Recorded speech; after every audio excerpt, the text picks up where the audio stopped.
मातृभूमि न्यूज, मातृभूमि की आवाज, मातृभूमि के लिए।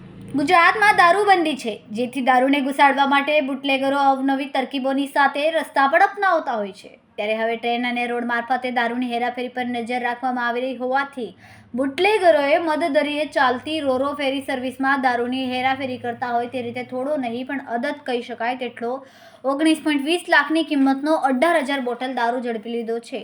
સ્ટેટ મોનિટરિંગ સેલને મળેલી બાતમીના આધારે હજીરા રોરો ફેરી પાર્કિંગમાં આઈસર ટેમ્પોના બોઇલરમાંથી દારૂ ઝડપી પાડ્યો હતો।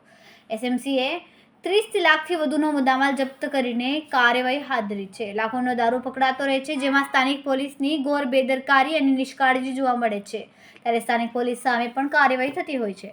હજીરા રોરો ફેરીના પાર્કિંગમાં રહેલા સ્ટીમ બોઇલરમાંથી 19,200 જેટલી બોટલ દારૂની જપ્ત કરવામાં આવી હતી।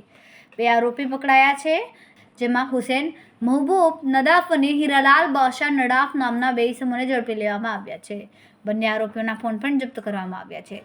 દારૂનો જથ્થો વિરાર, મુંબઈ, મહારાષ્ટ્રથી મોકલવામાં આવ્યો છે। દારૂનો જથ્થો ગીર સોમનાથ, વેરાવળ ખાતે મોકલવાનો હતો। ખૂબ જ ટૂંકા સમયમાં માતૃભૂમિ ન્યૂઝ ઓટીટી પ્લેટફોર્મ અને મેગા સિટીમાં કેબલ નેટવર્ક સાથે જોડાઈ જશે, તો જોતા રહો માતૃભૂમિ ન્યૂઝ।